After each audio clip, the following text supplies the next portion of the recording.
Hi everyone, my name is Disha. आज की इस वीडियो में I am going to discuss with you 5 important points which are very important. When I had taken CLAT, I had no one to tell me these 5 important points, because of which my rank got reduced. I'm making this video to make you guys aware that please do not commit these mistakes. Please keep in mind these important points. With that said, let's get started with the video. First thing is, do not predict your rank on the basis of your mocks marks.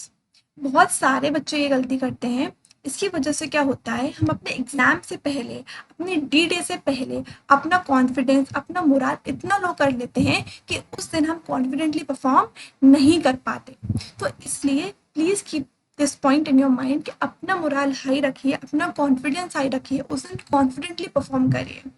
Believe me, मैंने ये देखा है, मेरे बहुत सारे batchmate के संग ऐसा हुआ कि एग्जाम के मॉक्स में उनके 100 स्कोर भी टच नहीं होता था, लेकिन उन्होंने एग्जाम वाले दिन इतना कॉन्फिडेंटली परफॉर्म किया, इतना अच्छे से परफॉर्म किया कि उनके 110 120 तक मार्क्स आए. सो अगर आपके बेसिक्स क्लियर है और आपने सिली मिस्टेक्स नहीं करते हैं, आप होपलेस नहीं होते हैं, अच्छे से परफॉर्म करते हैं, तो this can happen with you as well. So keep this thing in your mind कि please do not predict your selection, क्या आपका सिलेक्शन होगा, क्या आपका सिलेक्शन नहीं होगा. Now let's move towards our second point. The second point is कि revise ठीक है थरली. जैसे कि आपको पता है कि सिर्फ 4 से 5 दिन रह गए हैं और अब हम कुछ भी ऐसा नहीं पढ़ सकते जिसमें हम ऑलरेडी बहुत वीक थे, तो उन सेक्शंस पे हम अपना टाइम वेस्ट नहीं कर सकते. लास्ट के दिनों में सिर्फ हम अपनी जीके रिवाइज कर सकते हैं, या फिर हमने हमारी जो मॉक एनालिसिस कॉपी थी जिसमें हमने सारी मिस्टेक्स नोट डाउन करी थी कि हम मॉक्स में कौन सी मिस्टेक्स फ्रीक्वेंटली कमिट करते हैं, या फिर हम उस कॉपी को रिवाइज कर सकते हैं. जीके एक ऐसा सब्जेक्ट होता है जिसमें हम बहुत सारे मार्क्स फैच कर सकते हैं बहुत कम टाइम में. जीके इज वेरी स्कोरिंग, क्योंकि उसमें या तो फिर आपको आता है क्वेश्चन या आपको नहीं आता है.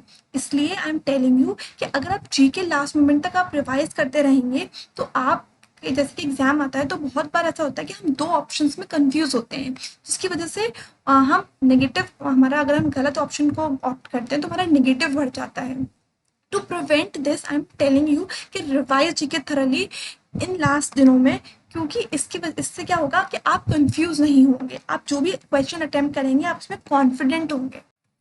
Third point is focus on your stronger sections. इसका मतलब क्या है, इसका मतलब ये है कि जिन सेक्शंस में आप स्ट्रॉन्ग हैं, जिसमें आपके अच्छे नंबर आते हैं, सिर्फ उन पर फोकस करिए. जैसे कि लेट्स सपोज अगर आप मैथ्स में वीक हैं और आप उसमें आपने अभी तक मेहनत नहीं करी, आपने उसमें अभी तक इनपुट नहीं डाला है और आपके अगर डाला भी है तो आपके उतने मार्क्स नहीं आ रहे हैं, तो उस सेक्शन को हम छोड़ दीजिए अभी, और सिर्फ अपने स्ट्रॉन्गर सेक्शंस हैं उनको प्रैक्टिस करिए, उनके कॉन्सेप्ट्स को रिवाइज करिए. So this is the third point. Fourth point is mimic exam setting well. इसका मतलब क्या है, इसका मतलब ये है कि हम जब क्लैट का मॉक देते हैं, जैसे कि पिन ड्रॉप साइलेंस होता है, बिल्कुल आपको कोई डिस्टर्बेंस नहीं करता, आप बिल्कुल एग्जाम में कोचिंग सेंटर में बैठ के आराम से अपना मॉक देते हैं. हम एक्सपेक्ट करते हैं कि जब हम क्लैट का एग्जाम देंगे तभी सेम एग्जाम सेटिंग सेम होगी, जबकि ऐसा नहीं होता. ये हम ऑलरेडी, अगर अपने दिमाग में this has happened with me, that's why I am telling you कि ये चीज़ और आप पहले से एक्सपेक्ट करके चलिए कि वहाँ पर पिन ड्रॉप साइलेंस नहीं होता. कई बार पंखे की आवाज़ आती है, और या फिर आपका जो पार्टनर होता है जो आपके साइड में बैठा होता है वो बेंच को खट खट खट खट हिला रहा होता है, या आपको डिस्टर्ब कर रहा होता है, आपसे कुछ कुछ बार बार पूछ रहा होता है, या फिर वहाँ जो टीचर्स होते हैं वो बात कर रहे होते हैं तेज आवाज़ में. सो एक्सपेक्ट करिए कि ये चीज़ हो सकती है. अगर आप ऑलरेडी ये सब सारी चीज़ें एक्सपेक्ट करके चलेंगे तो आप इरिटेट नहीं होंगे, और अगर आप इरिटेट नहीं होंगे तो आपका एग्जाम इफेक्ट नहीं होगा इससे. सो keep this thing in your mind कि एग्जाम वाले दिन इतना पिन ड्रॉप साइलेंस नहीं होता है, वहाँ पर कुछ डिस्टर्बेंसेस होते हैं, आपको उसको इग्नोर करते हुए अपना एग्जाम अच्छे से देना है. Fifth point is be confident while taking the exams.